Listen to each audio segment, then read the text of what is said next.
Happy Halloween, all you whiskey junkies out there.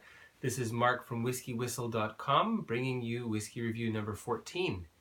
If this is your first time here with me, thank you very much for dropping in. I hope you'll like what's in store, and if you do, please subscribe. If you're back from before, well, thank you also for returning, and to all the subscribers out there, hearty welcome from here from me. Anyway, it's Halloween 2015, and what better day to review Lagavulin from the Isle of Islay. It's a deep, dark single malt Scotch whiskey, and perfect, I think, for an event such as Halloween. So yes, this is the 16-year-old, which is basically the considered the gold standard for Lagavulin. They also offer a 12-year-old at cask strength, which I think is hard to come by, and a distiller's edition, which is matured in Pedro Jimenez sherry casks. Anyway, onward and upward, shall we say. So Lagavulin, again from Islay. If you're not familiar, this is the kind of whiskey style that is considered smoky and medicinal. So for some people, they love it. And right now, Islay single malt Scotch whiskies are pretty much the most popular. In fact, they're so popular that other regions of Scotland where that smoky medicinal character is not really traditional are making some offerings that have some peat characteristics, just like the Islay whiskies. So that's interesting. Anyway, let's pour some of this fine whiskey. Put that there. Now this is another loaner from my good friend and colleague Aaron Allinson. So thank you again, Aaron. I owe you. I think I've got a couple of interesting things picked out to tuck into the bag when I return it for you. If I return it for you. Well, no, I will. Right. Color-wise, this is pretty much dead-on amber. Well, there's probably a little bit of colorant added to Lagavulin. And again, you know, that's part of the branding. Hopefully not too much, because that detracts from a bit of the flavor and the finish of the whiskey. And you know, Lagavulin as well, when you open the bottle, you will immediately smell that smokiness, which is called peat. So they dry the malted barley using peat as a source of heat. So they burn peat, and there's a peat reek, it's called, that wafts over the barley and imparts some flavor characteristics. Now, Lagavulin is known as one of the more peaty, the peatier Islay single malts, and according to Diageo, Lagavulin is 20 times as peated as their other classic malts brand called Cragganmore. So you are in the upper echelons of peatiness with Lagavulin. And you know, again, we should wait a little bit since we want to give it a little bit of breathing time. So let me just put a lid on that, and we'll have a look at the box. Very Well, very simple box, very stylish, with a little bit of a sort of vintage look to it. So 1816 Islay, it says on there. So that's the foundation date.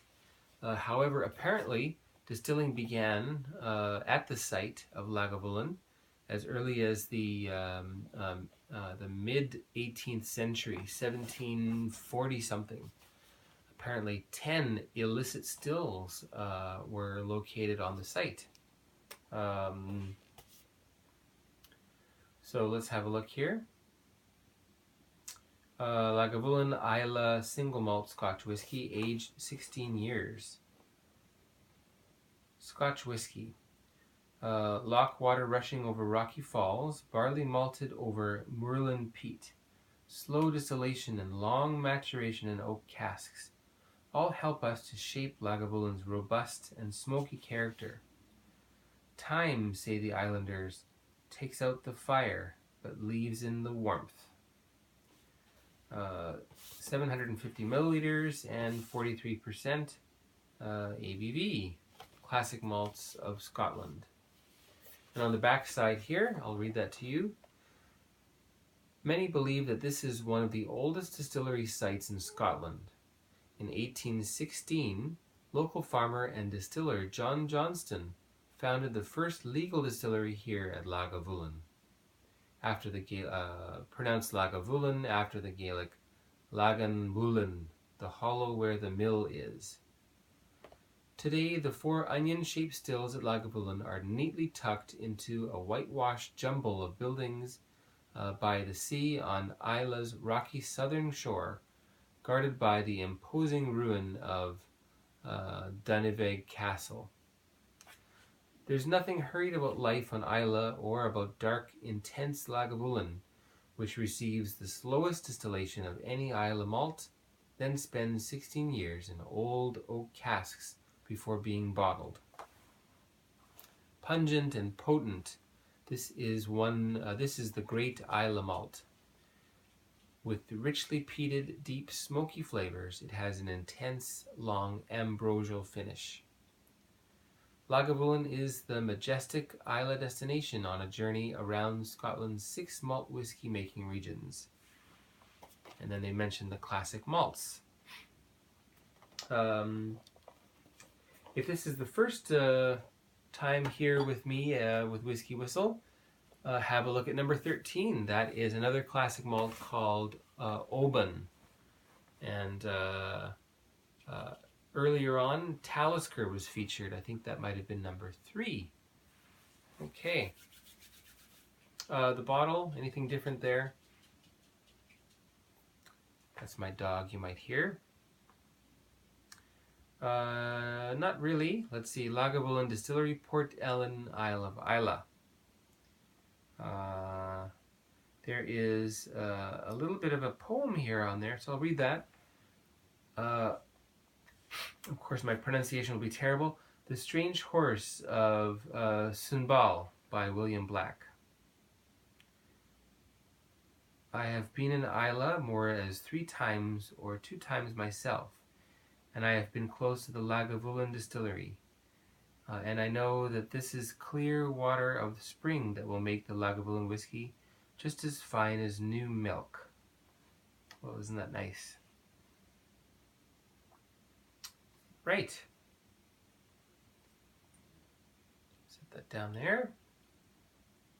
Okay, so let's get started with the tasting.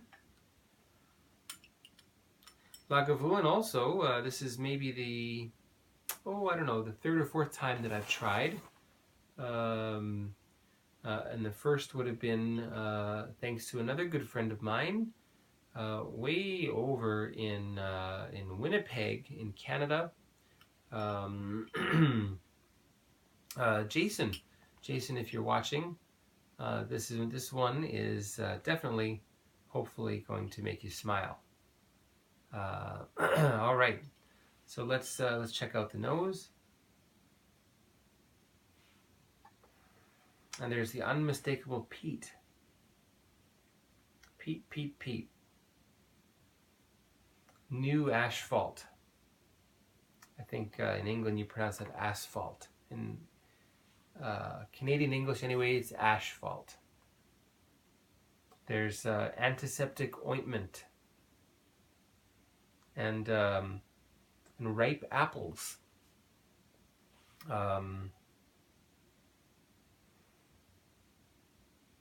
And a slight kind of lemony note. Anyway, let's taste that one. Again, Aaron, cheers to you. Happy Halloween, everybody.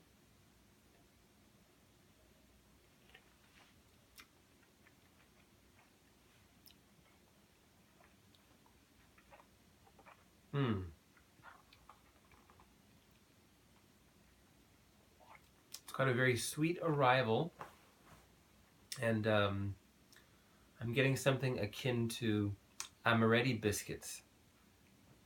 Amaretti, that's those little Italian crunchy cookies. Anyway, so that's very interesting. I didn't like those as a child, but boy, I started to really like those in my late teens and early 20s. What else am I tasting?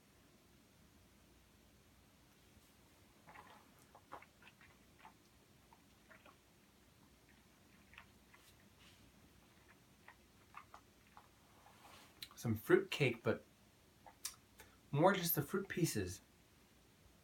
Again, as a child, I would pick them out because I didn't like them. Now I do, and boy, those are nice.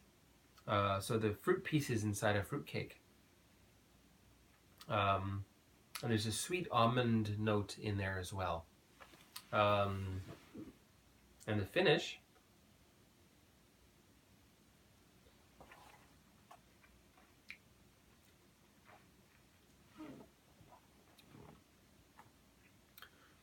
it's a little bit almondine. So almond extract, honey, some menthol, and Bengay, which is a kind of a sports rub. If you've got a tennis elbow, you might rub that on your elbow. Let's add a little bit of water.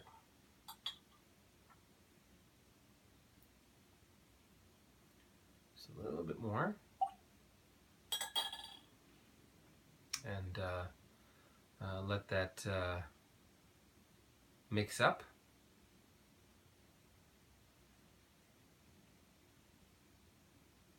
You know, it's kind of the fun thing about whiskey and single malt or other high quality whiskeys and other good spirits. You can really take your time with it, and it's pleasurable.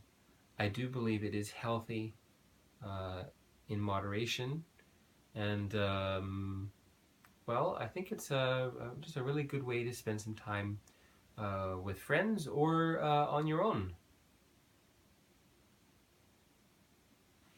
And with water, one thing that struck me was kind of a new tea bag smell. So you open up a package of Red Rose tea bags or Lipton tea bags, maybe Darjeeling, and you get a little bit of that very pungent note of tea. The peat again gets milder, and a candy apple note is coming through there. So the ripe apple has become a little bit sweeter with water. Interesting. How about the flavors?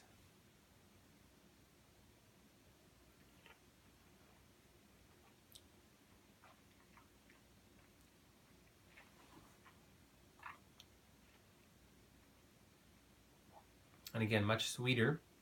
Muskmelon, marzipan, and malted milk. And the finish is, well, pretty much the same.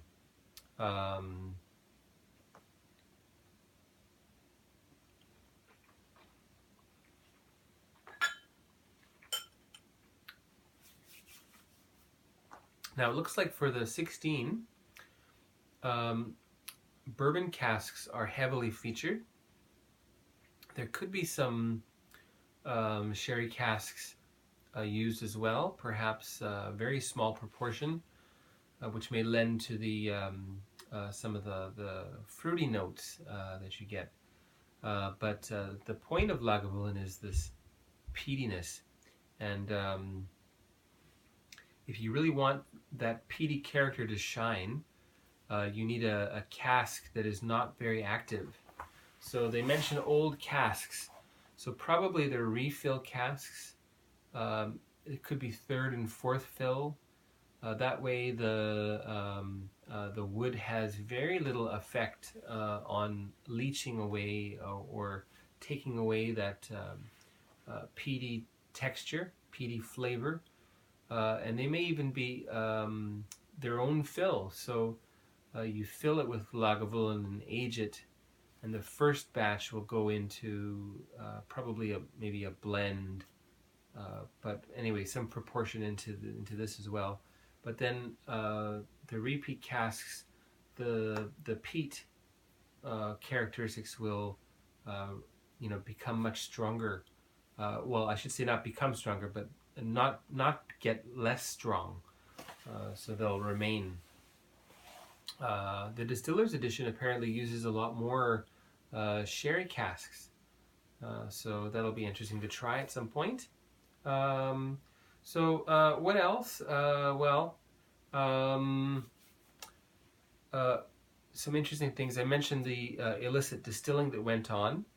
There is a woman at the helm there by the name of Hazel Onions. I'm sorry if that's not the pronunciation for your last name. And the master distiller is a fellow by the name of Mike Nicholson. Anyway, so let's have a look at some pictures. There's Mike Nicholson there.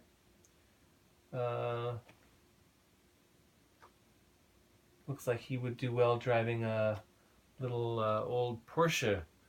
So there's the bottle we're working with. A little bit better to see. It's quite dark, hard to see with the bottle I've got there. There's a map of Islay with Lagavulin sandwich between Ardbeg and Laphroaig. And Lagavulin actually owned Laphroaig for some period of time, or at least they leased it. There's the distillery. Nice summer shot there, probably late summer. There's the still room. Onion-shaped still, so very smooth contours. And there's Mr. Nicholson. Great job, sir. Thank you very much. Now, time for the bonus section. Okay, so around 1890, the company came up with a very special blend, a blended single malt, which is called White Horse. And I just happen to have a bottle. In fact, that's my second bottle I've gone through in about 9 months. So White Horse. I'll bring that up and close for you. Maybe I'll set that right here for the time being. Let's see. There we go. So White Horse, blended Scotch whiskey with Lagavulin being strongly featured in the blend. Apparently less so these days. The demand for Lagavulin and Islay whiskeys is so strong that they may not have as much stock to put into a blend such as this. This is, I believe, their entry-level bottle, 40%, and this is a 70 centiliter bottle. Anyway. This says here, the White Horse Cellar, it says established 1742, which is around the time of the illicit distilling that went on there. So that's interesting. They list itself, listed as being made by White Horse Distillers, 5 Lochside Way, Edinburgh. well, anyway, that may be where it's blended. There may be a column still there to provide the filler for this blend, but the flavor is pretty much all Lagavulin. So let's pour a little bit of that. White Horse.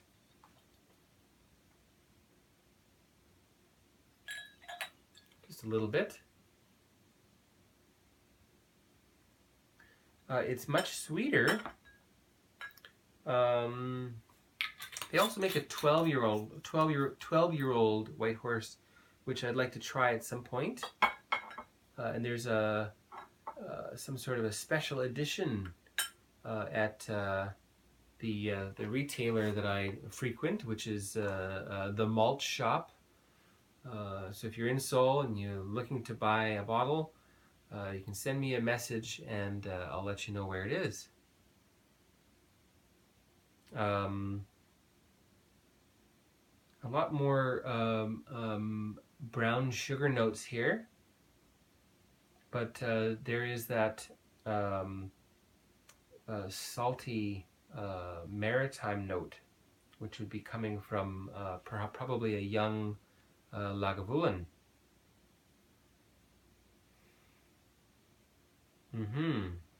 Burnt, even almost like a burnt brown sugar.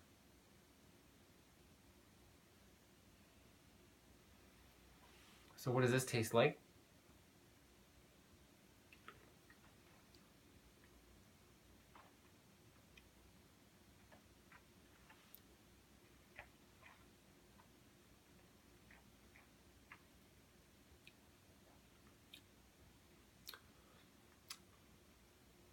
It's a really nice balance of, I believe, corn whiskey and single malt. If you're Korean and you're watching this, this tastes rather like bopki, which is basically, I believe, brown sugar. I think a little bit of malt, and then it's well, melted on a hot pan, and then you put like a popsicle stick in there, and then you take it off and you've got yourself kind of like a lollipop, but it's like a malty brown sugar lollipop. So try that if you're in Korea. Bopki. You can see people making that near the subway stations in the winter. And a little bit of saltiness. The peat is very, very mild here. Now, I think formerly the White Horse blend had been more peaty, as I mentioned. So, so I'm going to try to recreate the glory of White Horse. So what I'm going to do, since Lagavulin already features in White Horse, I'm going to add a little bit of Lagavulin to this White Horse blend and see what happens.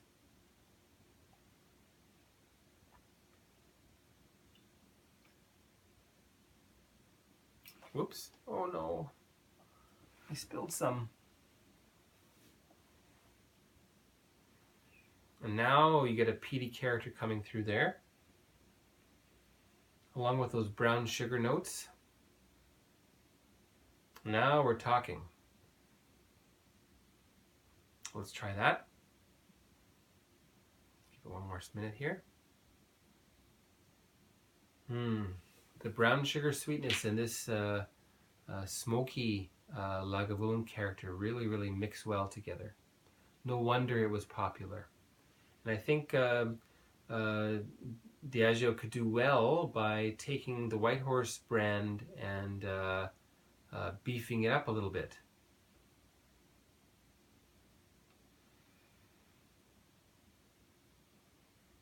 Okay.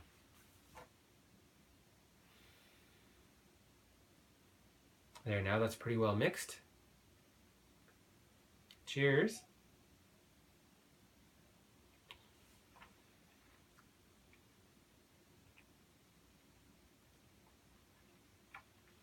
Hmm. That is lovely. You almost don't taste the grain whiskey, the corn whiskey at all.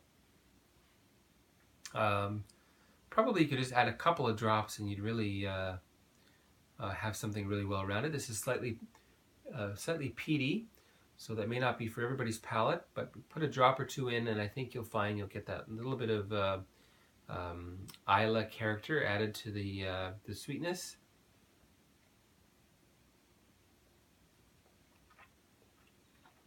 Hmm.